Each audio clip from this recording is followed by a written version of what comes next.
Welcome and thank you for everyone who is with us on our talk show once again. My name is Brian Lee and I'm your host for today. I'm pretty sure that most of you have heard or watched films or TV shows about forensics, especially from TV shows or even CSI. That's exactly what we'll be doing today. May I present? Evidence doesn't lie. Before we go into detail, I want to thank and introduce our special members who are with us right now. Welcome Dr. Tay and Dr. Lim.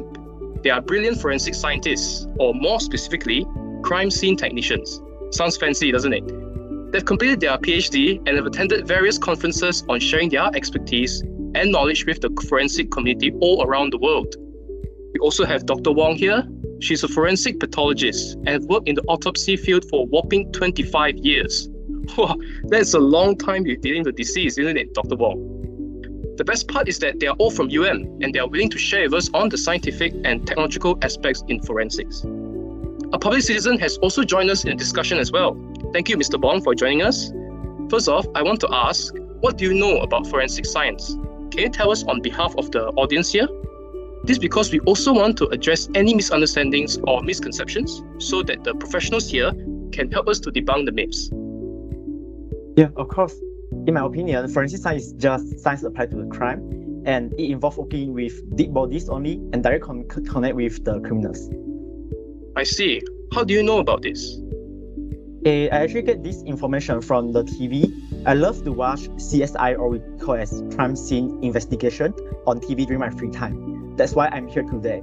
I would like to know more about this kind of knowledge. Whoa, that's great. How do you think, Dr. Tay? Do you agree with Mr. Bong saying? Not really. In my opinion, forensic science is not just all about dead bodies, it's actually more than that. Key elements of modern forensic science include crime scene processing, analytical techniques, laboratory skills, and human anatomy. To solve a crime scene, the whole process includes recording findings and collecting trace evidence from crime or accident scenes, analyzing samples such as hair, body fluids, glass, paint, and drugs in the laboratory, and also applying various techniques like DNA profiling, mass spectrometry, chromatography, fingerprinting analysis, and so on. Right, so being forensic science technicians, we work in both laboratories and crime scene. So at crime scenes, forensic science technicians typically will be in charge of analyzing crime scenes to determine what evidence should be collected and how. We will also take photographs of the crime scenes and evidence, as well as record observations and findings, such as the locations and positions of evidence. So far in laboratories, we as forensic science technicians normally will perform chemical, biological, and microscopic analysis on evidence taken from crime scenes. And with the result of the scientific analysis, we will try to explore possible links between suspect and criminal activities. And of course, we still need to consult with experts in specialized fields such as toxicology and odontology. Wow, seems like being a forensic science technician is not an easy task. I agree. I shall now pass the stage to Dr. Wong, who will explain more about the pathological aspect of forensics. Thank you. Whenever I introduce to others that I'm a forensic pathologist, the first question they ask is, then you interact with corpses every day? This is arguably the biggest misconception about the forensic profession right now. Because the film and television works that appear in forensic science are all related to crime, and most of them are related to death, murder, and other events that most attract the audience interest. So, people's impression of forensic pathologists generally stays on manipulating corpses. In fact, autopsy examination is indeed a very important content in the forensic profession, and it's also the most traditional and oldest forensic work content. But today's forensic pathologists are no longer limited to corpses at all. Forensic pathology is generally considered to be autopsy, and the research is mainly related to cadavers, including various injuries, diseases, characteristics, and manifestations of death, and various post-mortem changes. Through these manifestations, we can determine the cause and time of death. identify the cause of injury and how it relates to the disease, and so on. When a medical dispute occurs due to the death of a patient, the body is examined and provide evidence for the medical dispute. Clinical forensic medicine deals with the investigation of living persons and with the assessment of medical findings in the context of the administration of justice. I see. I'm sorry about that. And thank you for enlightening us on what you really do. We now know that examining processes takes place throughout any accident or crime scene to the victim's body itself. That's very interesting. Nowadays, 3D laser scanners replace the photograph and sketching process when gathering evidence in the crime scenes. It's now one of the most sophisticated and significant geospatial technology. So, 3D laser scanning technology is actually being used to accurately depict the relational aspect of each piece of evidence so that investigators can review and reconstruct the crime scenes. So this relational aspect is very important to investigators because they can capture accurate evidence location, reconstruct the scenes in its complete version, and review the circumstances that lead up to that point. As a result, the investigation becomes more comprehensive and time-saving compared to traditional forensic tools or humans hired to record a scene. So a 3D scanner can give accuracy in 10 to 30 minutes, which is significantly less time than it would take an artist. So now, judges and juries can see accurate feature-rich visualizations that recreate the crime scenes and put complete evidence in context. I totally agree with you, Dr. Lim. As technology pervades all aspects of our lives today, crime solving itself has also become almost futuristic in its evolution, and how this technology works sound quite futuristic too. Imagine now we are at a murder crime scene. There will be dead bodies, blood, and also maybe bullet shells. All of these are the key evidence of the crime scene. While accessing a scene where a gun was fired, it requires analysis of all aspects, including the location of the gun and where the shooter was positioned, as well as the resulting bullet holes. The bullet holes are the primary indicator that tells us the spot where most possibly the murderer might pull the trigger. So we can start off by placing the scanner somewhere inside the room. It will then rotate 360 degrees while taking photographs of the entire room and the objects in it. While the 3D scanning of the whole crime scene, bullet holes can be easily spotted. Putting a trajectory road into the bullet path, putting the trajectory road into the hole, it can obtain an accurate representation of the bullet path. So if more than one holes are present in the crime scene, the intersection of the bullet path is likely to be the position of the murderer. Other than that, 3D scanning also helps to answer questions like the the direction, pattern, and also the shape of how the blood has landed on the surfaces, which can be the floors, walls, or any other surfaces. And the blood can also be in any other forms like droplets, larger pools, or even blood smears from a crawling victim. You may wonder how it works, right? So, blood and the surfaces, they have different densities. So we can observe the photorealistic model produced by viewing the point clouds and analyzing the different intensities. And you know what? No light source is needed during the scanning. Furthermore, point clouds generated by 3D laser scanners can serve as walkthrough visualizations of a crime scene, revealing missed evidence or allowing collected evidence to be viewed in new ways. By using 3D scanners to investigate crimes, it allows the evidence to be documented, analyzed, and processed later as needed. It will come in handy if new evidence emerges or suspects change their stories. In short, 3D scanners are useful, and the complete scan of the crime scene provided by it truly helps the investigators to study from a better view. I see that you've brought up a new technology that even myself haven't heard of.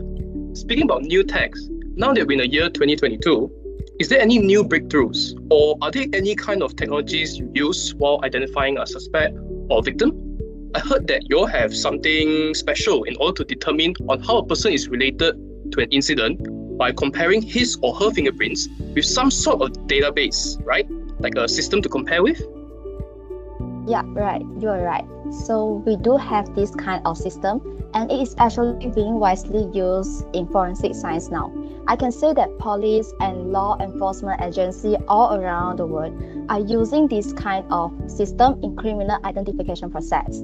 So it's called a FIS, which stands for Automated Fingerprint Identification System. So before we dive into the working methods of a FIS, I will explain a little bit about the fingerprints that had to be included in the system, which are thumbprints and latent prints. So thumbprints, quite self-explanatory, are a complete set of 10 fingerprints taken from an individual, which traditionally can be done by applying ink across the fingers and enrolling them across a card. But more recently, electronic light scan devices tend to be used instead. Since we can know exactly who the fingerprints belong to, the thumbprints are also known as known prints, while latent prints, on the other hand, are fingerprints recovered from a crime scene of physical evidence with the use of chemical, physical, and lighting techniques. Now, let's get back to the way how a FIS works. To keep it short, a FIS can work in three ways. When we have thumbprints collected from a crime scene or a body, we can check the thumbprints in two ways. That is either against the database of catalog thumbprints or against single latent prints stored in the database. For a single latent print, it can be checked against the thumbprint catalog. While for unsolved fingerprints, the fingerprints will be stored in the FIS system and automatically checked against with each new entry. That's true. Well, the concept of simplifying the time-consuming process of manual fingerprints analysis with the users of modern technology seems to be easy at first glance. But in reality, it takes a lot of time and effort for us to reach where we are today. Let's take AFIS as an example. For AFIS to be evolved into an instrument that can filter through massive databases and generate potential fingerprint matches in minutes, it took more than 5 decades of intensive research and development for it to be that advanced. So back to your question about the new findings that we have in forensic science, I would say that most of the new breakthroughs are based on the existing innovations. Still taking AFIS as an example, we have a new biometric technology arising from it. It's called ABIS, ADIS, Automated Biometric Identification System, which is also known as Multimodal Biometric Identification Systems, MBIS, as it includes iris and facial recognition. The new generation of ABIS software can process multiple complex biometric transactions with high speed and accuracy and link, for example, face recognition to fingerprint or iris scanning, which is impossible to be done in unimodal systems. I see. This upgrade of the AFIS database to include other characteristics of the human body, like the colors of your eyes or even facial structures, is very, very innovative. This means that we're able to pinpoint anyone more accurately and faster as well. Does the database store someone's DNA too? Or are there any technologies which deal with matching DNA when it comes to identifying someone? Something like what I used to watch in those TVB shows. That's a good question. Let's look at DNA phenotyping, which is also widely used in forensic science. Forensic DNA phenotyping can be used to predict externally visible characteristics, biogeographic ancestry, and we can also estimate age with the DNA collected from a crime scene. So what DNA collected from a crime scene can be assigned to a suspect by comparing samples. DNA can also be used to determine what a suspect physically looks like. As we know, DNA has 23 chromosomes that can code for its external appearance. Eye, hair, and skin color are the externally visible characteristics that can be predicted so far. This is because genes and predictive DNA markers have been discovered that are either responsible or associated with these traits. As forensic science technicians, what we will do is that we will sequence a DNA sample and identify traits for the investigator to refer to. Not only physical appearance, newer techniques of DNA phenotyping can also predict age and biological background. Accurate age estimation can be a very important clue for the police to narrow down the identity of a victim or criminal. However, the traditional material requires for age estimation, such as large pieces of skeletal remains, biological remains like blood, semen, tissue, or saliva, are found to be highly limited. Therefore, in this case, DNA-based estimations is mostly done by methylation analysis, which is the only method that has provided an acceptable accuracy that is useful so far. While for the DNA-based inference for a person's biological ancestry, it is based on the genetic features that person has inherited from his or her biological ancestor in terms of geographic regions. It has nothing to do with ethnicity or race, as they are shaped by a variety of non-genetic factors. Same goes to language, religions, or any other cultures or traditions. The DNA markers can be passed on from one generation to the next in different ways, which means they display biogeographic ancestry in different ways. Okay, now that we understand why DNA is especially important when it comes to find out the background of a person, ranging from how or he or she looks like, down to where he or she comes from. So are there any other ways on identifying and confirming the identity of someone? Well, let me introduce the most used technique, which is postmortem computed tomography, TMCT. This technique provides a rapid documentation of a body, allowing to store it digitally and to view the interior of it. It gives a first glimpse at major malformations, presence of blood or bone fractures, and others.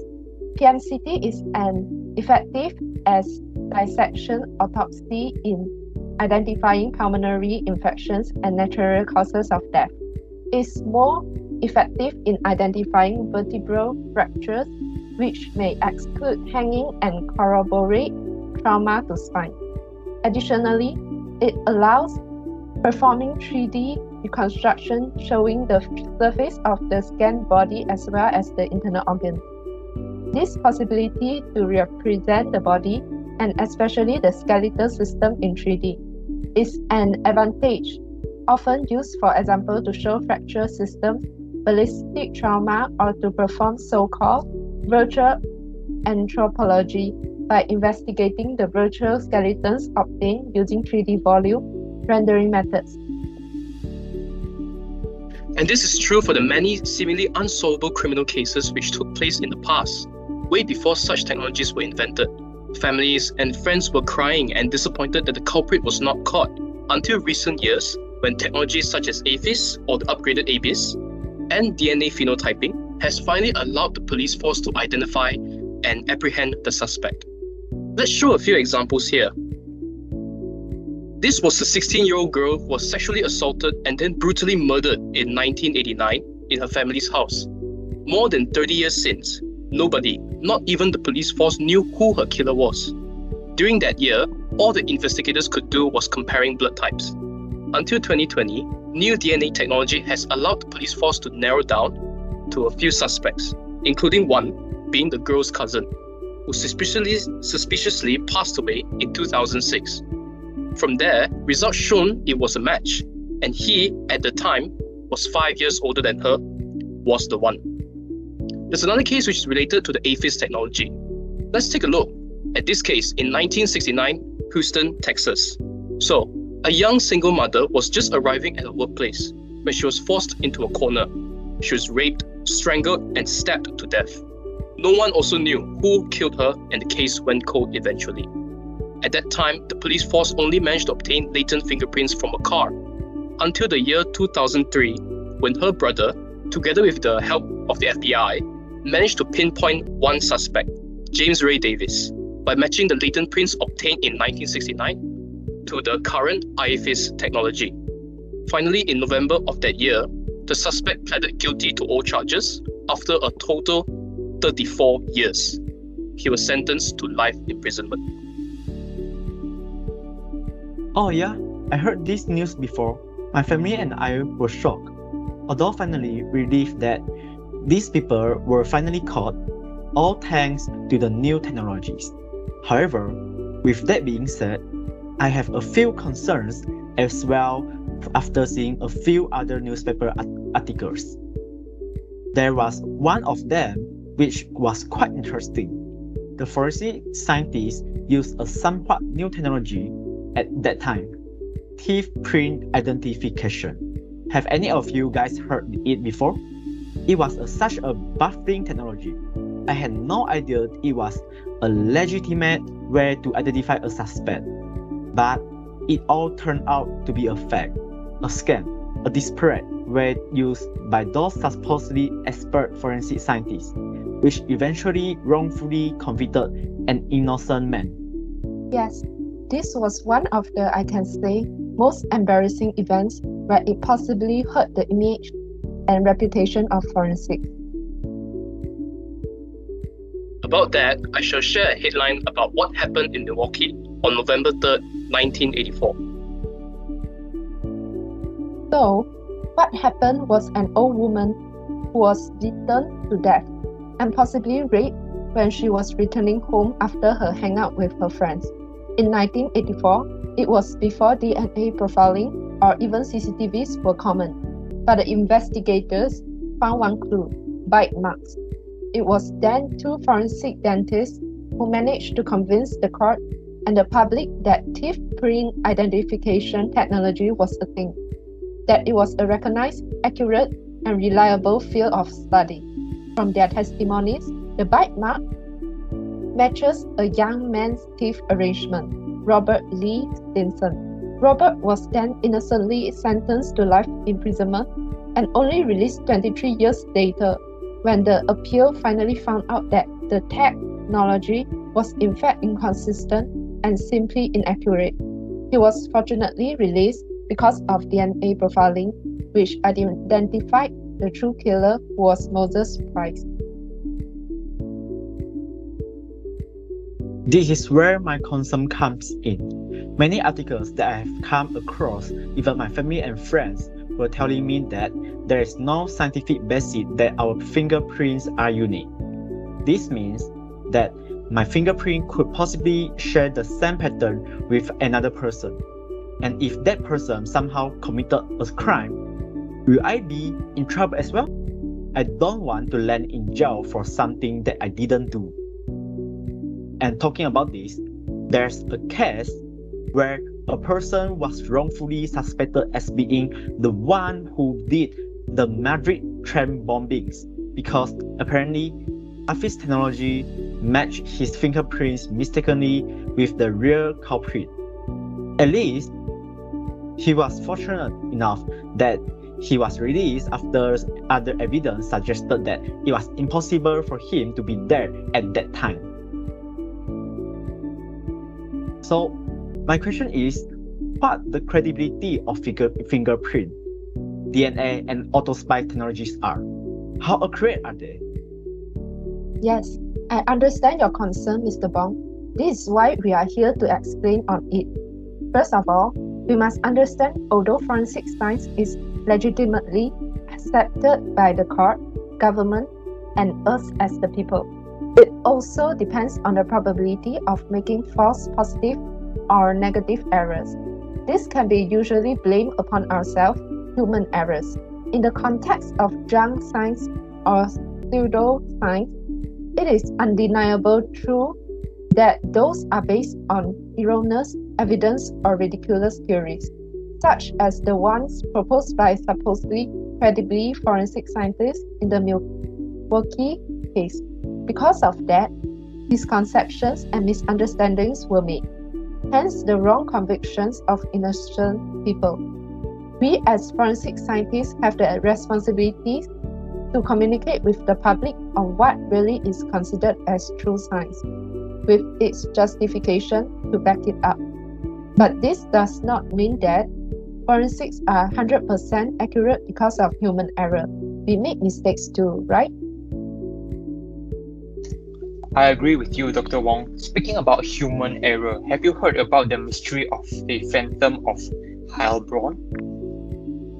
This was an alarming issue in Europe at the time, which lasted for 16 years from 1993 to 2009, when the culprit was finally revealed. Oh yeah, I've heard about that before.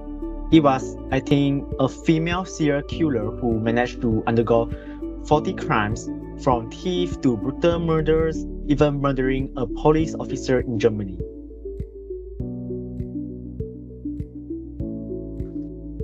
Yeah, what if I tell you that the serial killer didn't exist? How could that be possible? But her DNA does exist, no? Yes, of course, but after numerous investigations, it was actually a worker in a manufacturing factory who accidentally contaminated the cotton swabs, which are used for collecting DNA. The point of why we brought up this case is to explain that human error is a serious factor that may affect the results implied by forensic investigations. Other than human errors that may occur, it includes fingerprints or others like shoe prints, because it solely depends on matching patterns with different samples. And it is only judged by one's naked eyes. Not only human error, sometimes it caused by the misconceptions too. And I would like to take this opportunity to clarify a misconception that I believe most of us heard of before. No two fingerprints are alike. I guess everyone heard about this kind of statement before, and we just can't explain at all where the statement comes from. But what we can see is that everyone just agrees upon the statement that everyone's fingerprints are unique. Even police officers would often proclaim in court that no two people have identical prints, even though this had never been proven or even carefully studied, and it's still not proven today. So, to clarify, fingerprinting evidence wasn't as rock solid as we thought, is it? Well, it's also important to clear about what uniqueness means in this context. When people make the claim that fingerprints are unique to the individual, they should know that that doesn't mean that there are no two people with the same number of configuration of ash, lobes, and whorls on their fingers, because in fact there are. And what unique here is not the fingerprints. It is the so-called friction-rich skin, which is FRS, covering the surface of our hands and feet. Humans, apes, and monkeys, all of these have FRS. And it is unique and permanent, as no two individuals, including identical twins, will have the exact same FRS arrangement. However, the uniqueness of FRS arrangement and the accuracy of fingerprint identification are two completely different questions. Whether or not fingerprints are unique to the individuals tells us nothing about how the identification process is carried out and whether it is done accurately and reliably. In fact, these questions about the scientific validity, accuracy, and reliability of fingerprint identification are precisely the ones that are being most closely examined by researchers today. Then, may I ask my fellow scientists here, why such methods are still being used despite the lack of scientific basis? Well, that's a very good question indeed. Basically, everything we talk about now are related to improving the accuracy of determining the true culprit of an incident occurred, regardless of a simple accident or a homicide. And these technologies and techniques, although they are truly science-based, we must take human errors into account, and we are trying harder than ever to reduce or even possibly prevent that by introducing policies of anti-contamination, inventing or improving technologies such as DNA phenotyping. Forensic science investigations will yield results not always in our favor because it is a probability game, but we surely will take the odds because even a mere 1% of success of determining the true culprit is always, and I emphasize again, always better than nothing, in the sense that we do not use such method in determining the true cause. That's correct. I fully agree to what you say. Yeah, it's always better than not doing anything. I understand it completely now. Yes, you reminded me on why I chose to do this. Thank you. That is really well said. And this basically wraps up the talk show. We now know the true meaning of forensic science and the scientific and technological aspects of it, ranging from techniques to latest technologies used in order to find out who or what caused the incident. We also managed to debunk some common misconceptions about forensics itself, so that every one of us here can have deeper insight into what it really is and why is it still being used nowadays. Finally, I want to advise and remind everyone who managed to stay with us until the end, don't believe in whatever you watch on TV shows, alright? Always be skeptical towards something new, something you haven't heard before. If it's really true, then accept it with open arms. Forensic science has played an ever important role, and the special members, including Mr. Bong, had fortunately helped to shed some light upon it. I want to sincerely thank you all for willing to join us on our talk show, and thank you all for watching. I will see you soon. Goodbye.